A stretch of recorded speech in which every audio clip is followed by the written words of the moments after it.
제7장. 바벨론 벨사살 왕 원년에 다니엘이 그의 침상에서 꿈을 꾸며 머릿속으로 환상을 받고 그 꿈을 기록하며 그 일의 대략을 진술하니라. 다니엘이 진술하여 이르되, 내가 밤에 환상을 보았는데 하늘에 내 바람이 큰 바다로 몰려 불더니 큰 짐승 넷이 바다에서 나왔는데 그 모양이 각각 다르더라. 첫째는 사자와 같은데 독수리의 날개가 있더니 내가 보는 중에 그 날개가 뽑혔고 또 땅에서 들려서 사람처럼 두 발로 서게 함을 받았으며 또 사람의 마음을 받았더라.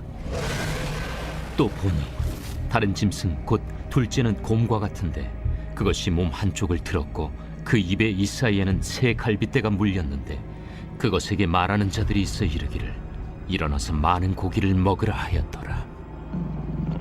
그 후에 내가 또 본즉 다른 짐승 곧 표범과 같은 것이 있는데 그 등에는 새의 날개 넷이 있고 그 짐승에게 또 머리 넷이 있으며 권세를 받았더라.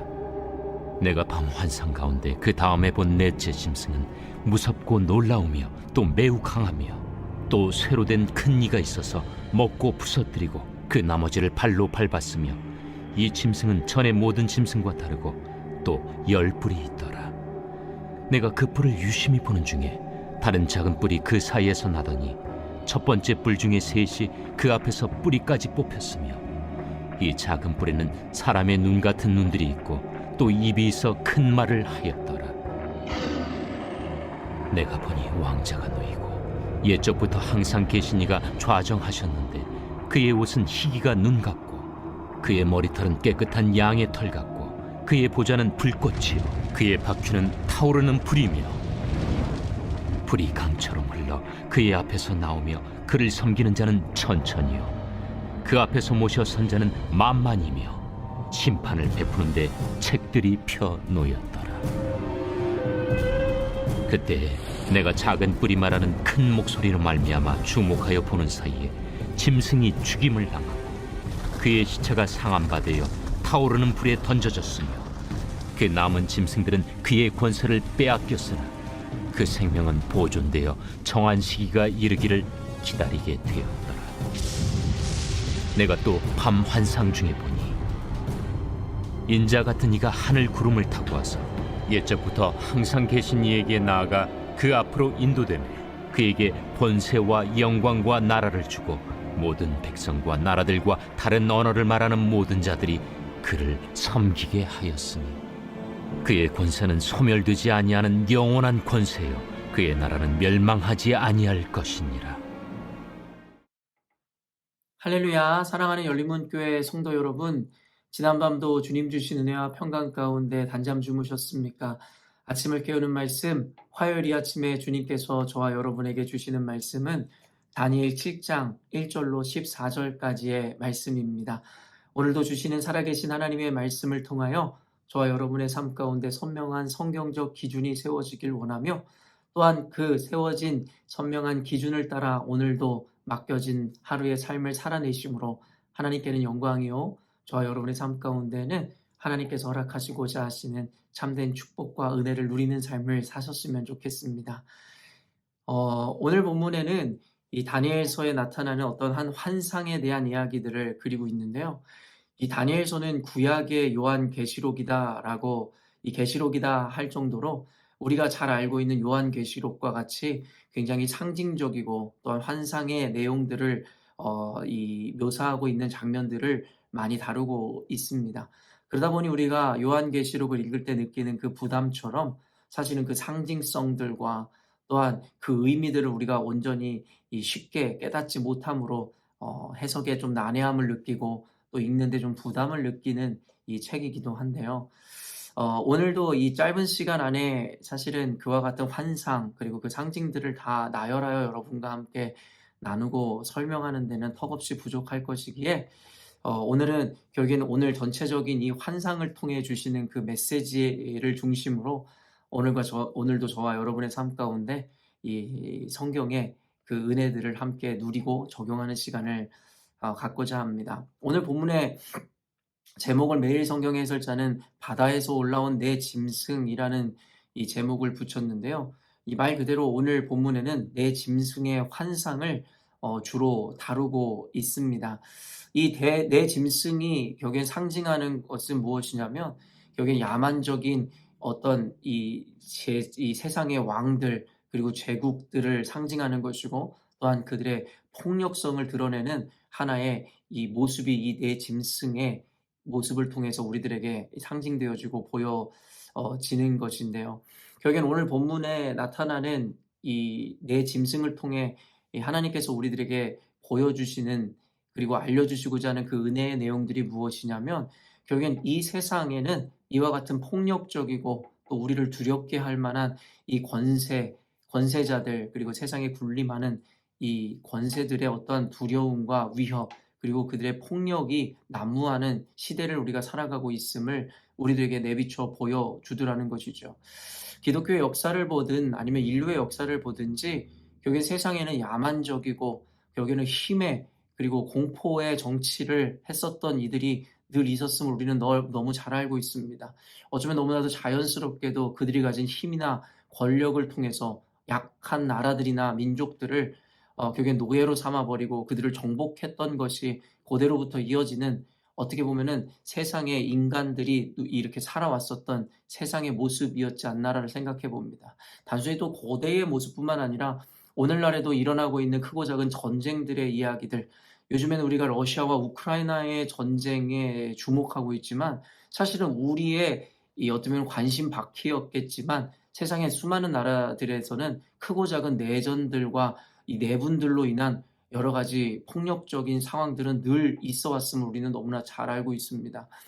오늘날에 이 등장하고 있는 이 전쟁들 그리고 그로 인한 폭력성들 그리고 무엇보다 세상에 이 아직까지도 존재하고 있는 독재자들의 모습을 보면서 우리는 여러 가지 감정을 느끼게 되고 특별히 하나님의 통치를 믿는 교회와 그리스도인들은 이와 같은 독재자들이 여전히도 판을 치고 세상에 권세로 군림하고 있는 모습을 보면서 사실은 여러 가지 이 복합적인 감정과 마음을 느낄 수밖에 없는 것 같은데요. 사실은 이 다니엘서에 나타나는 이 내 짐승의 환상을 통해서 하나님께서는 오늘을 살아가고 있을 우리 교회와 그리스도인들에게 이와 같은 독재자들과 힘의 논리에 의해서 세상이 좌우되는 것만 같은 이 세상에 대해서 우리는 어떠한 관점과 마음으로 이 세상을 맞이하고 받아내며 살아가야 하는지에 대해서 말씀을 통해 보여주고 있다고 생각이 듭니다. 결국에는 오늘 내 짐승을 통해서 보여주는 것은 당시 아까도 이야기했지만 이 세상을 다스리는 왕들의 모습 내지는 그 권력자의 모습들을 그대로 보여준다라고 할 수 있는데요. 당시 이스라엘은 여러분도 아시겠지만 바벨론에게 침공을 당하여 결국에는 많은 이들이 노예로 전락하고 그들에게 포로로 끌려갔음을 너무나 잘 알고 있죠. 그리고 또 그 중간에도 패권이 바뀌어서 바벨론은 결국에는 이 우리가 잘 알고 있는 페르시아, 바사에 의해서 다시금 재정복을 당하게 되고 결국엔 힘의 논리에 의해서 끊임없이 먹고 먹히는 상황 가운데 이스라엘 백성들은 어떻게 보면은 그 힘의 논리에 따라 이리 갔다 저리 갔다 결국에는 피해를 보는 희생양들의 모습으로 되어 버리더라는 것이죠. 그렇기 때문에 어떻게 보면 그때 당시에 포로로 있었던 이스라엘, 하나님께서 택한 선민이라고 자부하였던 그들이 세상의 권세자들이나 힘의 논리에 의해서 결국에 무참히 짓밟히는 자신들의 민족의 모습을 보면서 절망하고 두려워하고 억울해하고 다양한 복합적인 감정을 느꼈을 것이 분명합니다. 어쩌면 오늘날의 교회가 어떻게 보면 국가적인 어떠한 힘이라든가 이와 같은 권세가 아니라 어쩌면 교회들이 세상의 여러 가지 이 힘의 논리라든가 권세에 의해서 핍박당하고 어려움을 당하고 있는 요즘인데요. 그러다 보니 이 당시에 이스라엘이 바벨론에 의해서 때로는 바사에 의해서 세상의 이 권세자들과 왕들에 의해서 이 핍박과 조롱과 어려움을 당하는 그 장면을 보며 오늘날의 교회가 처해 있는 모습도 별반 다르지 않는 것은 아닌가라는 생각을 해볼 수 있을 것 같습니다. 근데 오늘 본문에서 결국에 드러내시고자 하는 하나님의 그 생각 그리고 하나님의 뜻은 무엇이냐면 아무리 이 이스라엘을 두렵게 하는 세상의 왕들과 권세자들과 그리고 권력들이 있다 할지라도 오래전부터 옛적부터 함께 하셨던 하나님께서는 이미 그들의 모든 것을 아시고 그들의 그와 같은 모습들도 아시는 주님께서 통치하시고 결국에는 심판하실 거다라는 그 부분에 대해서 명확하게 알려주시더라는 것이죠. 9절 말씀 보면 내가 보니 왕자가 놓이고 옛적부터 항상 계시니가 좌정하셨는데 그의 옷은 희기가 눈 같고 그의 머리털은 깨끗한 양의 털 같고 그의 보좌는 불꽃이요 그의 바퀴는 타오르는 불이며 결국엔 내가 보니 왕자가 놓이고 옛적부터 함께 계시니가 좌정하셨는데 결국에 그 왕좌의 자리에 앉으신 분은 옛적부터 늘 항상 계신 이었다라는 것입니다. 단순히 이스라엘 백성들이 잘 나가고 그리고 번영을 누릴 때 오늘날로 따지면 교회가 부흥하고 세상으로부터 칭송을 받을 때에만 주님께서 함께 하셨던 것이 아니라 이스라엘이 고통당하고 그리고 세상의 권력자들에 의해서 핍박받을 때 오늘날의 교회가 헤게모니를 빼앗기고 어려움과 핍박 그리고 비난 가운데 있을 때 그때에도 하나님께서는 늘 함께 하셨고 그리고 앞으로도 함께 하실 것이라는 것에 대한 선언입니다. 그러면서 여러분 오늘 본문에 무엇라 이야기합니까? 이 예전부터 항상 함께 계셨던 그분께서 이 권세, 지금에 있는 권세와 힘들 그리고 그 권세와 힘으로 상징되는 내 짐승들에 대해서 반드시 하나님의 뜻에 따라 그 때가 되면 심판하시겠다 말씀하시더라는 것이죠. 심판주로 오시면 무엇을 의미합니까? 세상의 권세자들이나 우리가 두려워하는 세상의 힘보다도 훨씬 그 위에 계신 분이고 모든 것을 다스리시고 결정하시는 분이라는 것에 대해서의 선언이라 믿습니다. 그 말인즉슨 지금 교회가 그리스도인들이 혹은 여러분들이 당하고 있는 세상의 어려움들, 여러분들을 짓누르고 있는 세상의 권세, 그 모든 것들은 이미 하나님의 통치 아래 그리고 하나님의 통제 아래 그리고 궁극적으로 하나님께서는 그것의 선악을 하나님께서 가르심으로 그것에 대해서 그 대가를 반드시 치르게 하시겠다 말씀하시더라는 것입니다. 그렇기 때문에 이와 같은 세계관과 하나님께서 세상의 권세와 악을 통제하시고 다스리실 뿐만 아니라 심판하신다라는 것들을 우리가 믿고 우리가 알고 있다면 우리는 지금 현실이 어떠한 상황과 관계없이 그리고 세상의 독재자들이 판을 치고 전쟁의 수많은 위협이 있는 가운데 있을지라도 우리는 그와 같은 현상과 상황으로 인해서 요동하거나 흔들리지 않을 것이다 라는 것입니다. 그렇기 때문에 우리가 이와 같은 하나님의 통치와 다스림 그리고 궁극적으로 하나님께서 심판하실 것이라는 것에 대해서 우리가 믿고 알고 있다면 우리는 이 세 가지를 더 이상 우리가 염두하지 않아도 된다라고 이야기할 수 있을 것 같은데요. 첫째는 염려하지 말라는 것입니다. 여러분 이스라엘 백성들이나 예수님의 제자들 역시도 결국엔 늘 함께 하시는 하나님이시고 함께 하시는 예수님이셨지만 그들에게 풍랑이 몰아닥치거나 어떤 위기와 두려움 또 전쟁으로 말미암아 집어삼킴을 당하는 순간에 그들은 늘 염려하고 근심하고 걱정하였다라는 것이에요. 그러나 하나님께서는 그리고 또한 예수님께서는 그들에게 늘 말씀하세요. 염려하지 말고 두려워하지 말라고. 너와 함께하는 이가 누군 줄 알았더라면 너희들이 걱정하지 않았을 거라고 말입니다. 우리 인간의 눈으로 볼 땐 불확실한 미래이고 이 세상의 권세라든가 그리고 독재자들의 그 힘과 그 권력에서 벗어날 수 없을 것만 같은 우리는 생각을 할 수밖에 없지만 하나님의 통치와 하나님의 다스리심을 알고 믿는 이들이라면 결국엔 인간의 눈으로 그들의 힘과 그들의 이 권력을 보는 것이 아니라 그들 위에 계신 하나님을 봄으로 말미암아 우리는 염려할 것이 없다라는 것이죠. 하나님께서는 또한 반드시 그들에 대하여 심판하신다라는 것이에요. 그들에 의해 세상이 좌지우지되는 것이 아니라 심판주로 임하시는 하나님의 계획과 하나님의 주권하에 그들은 잠깐 사용되고 이용당할 뿐이지 결국에는 그들의 죄악에 대해서 하나님께서는 반드시 갚아주시겠다 말씀하시더라는 것이죠. 그렇기 때문에 여러분 염려하지 마십시오. 북에서의 도발이 이어지고 중국에서의 어떠한 계속해서의 이 어떤 위협들, 경제적인 어떤 위기들이 닥쳐오지만 우리는 그것을 염려할 것이 전혀 없음에 대해서 이야기하고 있더라는 것이죠. 그리고 두 번째는 두려워하지 말라는 것입니다. 여러분, 하나님께서는 늘 이야기합니다. 너희는 가만히 있어 내가 하나님됨을 알지어다. 그것은 바로 전쟁이 눈앞에 펼쳐지는 그 컨텍스트 안에 하나님께서 이와 같이 말씀하시더라는 거예요. 힘의 여러분 대결이 아닙니다. 그리고 하나님은 아까 싸우시는 존재가 아니에요. 그저 하나님께서는 다스리는 존재라는 것입니다. 우리는 흔히 잘못된 상식이나 착각을 하기를 하나님이 악과 혹은 마귀와 싸우시고 그들과 결국에는 겨루신다라고 생각을 한다라는 거예요. 그렇지 않습니다. 성경은 하나님께서는 그들과 싸우시거나 겨루시는 것이 아니라 그들을 다스리시고 통제하시고 하나님께서는 그들을 이용하신다라고 말씀하신단 말입니다. 그리고 그들을 적치적소에 이용하고 그들의 악행을 허용하시는 이유는 결국엔 이스라엘 백성들을 때에 따라 심판하심으로 하나님의 진정한 구원을 누리게 하시거나 그들에게 하나님의 복을 내리시기 위하여 악을 사용하시고 허용하시기도 한다라는 것입니다.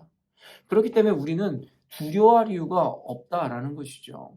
그리고 마지막으로 세 번째, 억울해하지도 말라는 것입니다. 사랑하는 성도 여러분, 우리가 때때로 당하는 여러 가지 어려움들이나 또한 이 억울한 일들, 우리는 너무나도 많이 당하는 것을 우리는 보게 됩니다. 특별히 하나님을 믿는, 예수님을 믿는 자녀들에게는 더욱더 이와 같은 억울한 상황들이나 일들이 참으로 많이 일어나죠. 왜냐하면 그리스도인들이라면 희생의 가치를 알고 있으며 남을 섬겨야 된다라는 마음들을 너무나 잘 알고 있기에 남과 대적하여 싸우기보다는 져주는 것이 더 옳은 것이다라는 것을 알고 있기에 우리는 너무나도 자주 이 억울함의 상황에 놓이게 됩니다. 그런데요, 성경에서는 뭐라 이야기하냐면 억울해하지도 말라는 것이죠. 왜냐하면 하나님께서는 반드시 하나님의 자녀들에게 악을 행한 자들을 반드시 끝내는 심판하시겠다 말씀하고 있기 때문입니다. 그래서 성경에서는 도리어 우리를 억울하게 한 이들, 우리에게 원수진 자들을 도리어 긍휼히 여기라고 이야기하더라는 거예요. 왜냐하면 그들에게 임할 하나님의 심판이 얼마나 엄중하고 단호할지를 성경의 기자는 알고 있기 때문입니다. 그래서 저와 여러분들에게 오히려 억울하게 하거나 해를 가한 자들을 위해서 기도해주고 그들을 도리어 불쌍히 여기라는 것입니다. 하나님께서 반드시 그 죄악대로 그 죄값을 치르게 한다는 것을 안다면 우리는 사실은 억울한 감정이 들지 않을 것입니다. 다만 도리어 우리에게 악을 행한 자들을 불쌍히 여기고 긍휼히 여기는 마음이 들게 될 것이다라는 것이죠. 사실 인간사에서 우리의 마음을 번뇌케 하고 좌절케 하고 절망하게 하는 세 가지 요소가 바로 염려와 두려움, 그리고 이 억울함의 감정은 아니었을까라는 생각을 해보게 되었습니다. 그런데 오늘 다니엘서에 나온 아무리 세상의 권력 또 우리를 둘러싸고 있는 원수들이 힘이 강하고 그리고 두려운 존재라 할지라도 결국엔 분명히 심판주로 임하시는 그 하나님의 통치와 하나님의 주권을 믿는다면 우리는 우리를 둘러싸고 있고 우리를 억누르고 있는 세상의 권세나 힘을 더 이상 두려워하거나 또한 그로 인해서 염려하거나 또한 그로 인해 억울해하지 않을 것이다라고 이야기하더라는 것이죠. 사랑하는 열린문교회 성도 여러분, 혹시 여러분을 염려하고 근심케 하는 세상의 거대 그리고 여러분의 힘으로는 도저히 이겨낼 수 없는 문제들이 여러분 눈앞에 봉착해 있습니까? 혹은 또한 그로 인해 염려뿐만 아니라 여러분 두려움에 붙들려 있는 분들이 계십니까? 그리고 상황에 따라 여러분 억울한 감정을 느끼고 계시는 분들이 계십니까?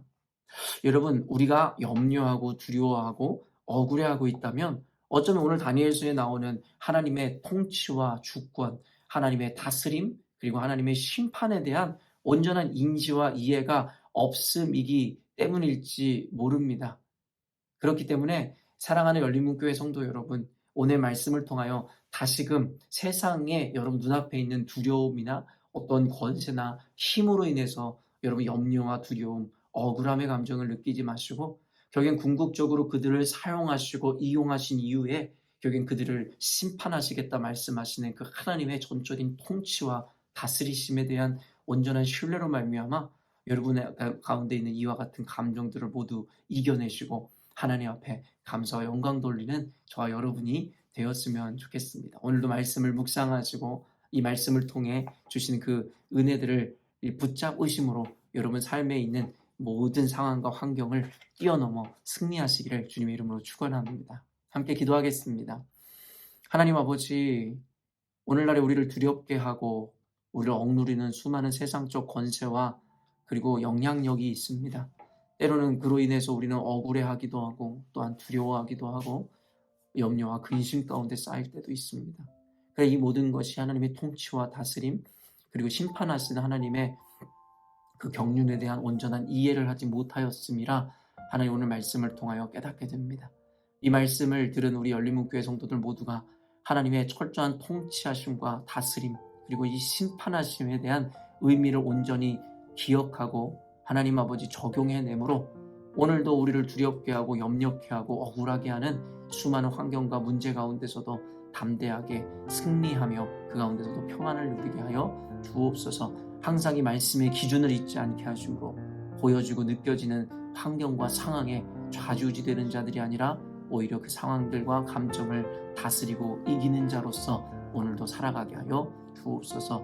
오늘도 이 말씀을 들은 모든 열린문교회 성도들과 함께 하심으로 은혜에 은혜를 더하여 주실 주님을 찬양하며 거룩하신 예수님의 이름으로 기도합니다. 아멘. 오늘도 하나님께서 허락하시는 귀한 하루를 맞이하였습니다.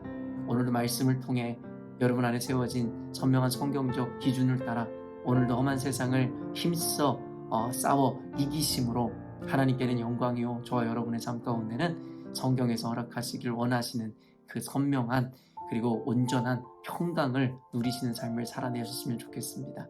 아침을 깨우는 말씀은 내일 아침에 또 만나도록 하겠습니다.